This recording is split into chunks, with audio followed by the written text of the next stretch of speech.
world die in severe pain each year without access to medical morphine. But whether you have access to it depends largely upon where you live. As part of our global series on morphine, Malcolm Webb has been to Luwero district in Uganda. Just a warning, you may find some of the images in his report upsetting from the start. The only thing Joyce Turumagendo can talk about is the excruciating pain in her head. She developed a tumour 10 years ago. Doctors say they suspect it's cancer and that it will eventually kill her.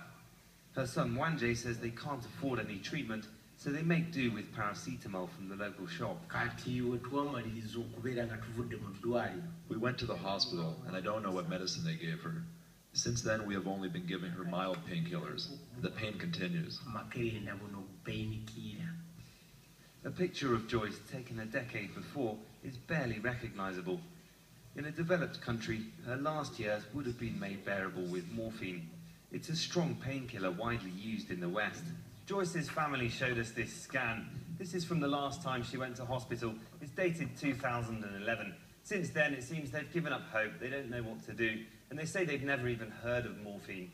Their home's about 12 kilometres from the closest health centre, and there's no morphine available there. Even if there was, healthcare workers don't have the resources to bring it to people who are bedridden out in the community. An hour's drive away in Uganda's capital, Kampala, things are slightly better. Staff at this charity hospice prepare morphine in liquid form to be taken to patients at home. In many African countries, colonial-era laws ban the drug. Uganda's laws and programs are among the most progressive, and morphine's cheap, but it still only reaches about 10% of the people who need it. Dr. Anne Merriman founded the hospice. She's spent 30 years working to improve care for terminally ill patients and others in pain across Africa. This year she was nominated for a Nobel Peace Prize. She told us many medics and politicians are still wary of morphine. They still think it's a very addictive drug, that it's going to be abused. They're afraid to use it. So you can train people on how to use it, and they lose their fears and they go out and they're with colleagues who absolutely won't use it. And these are senior colleagues, and the senior ones are the worst. The ones at my age are the worst. Meanwhile, Joyce's family struggle to even give her a drink.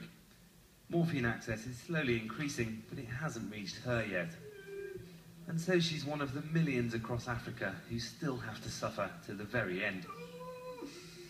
Malcolm Webb, Al Jazeera, Luwero District, Uganda.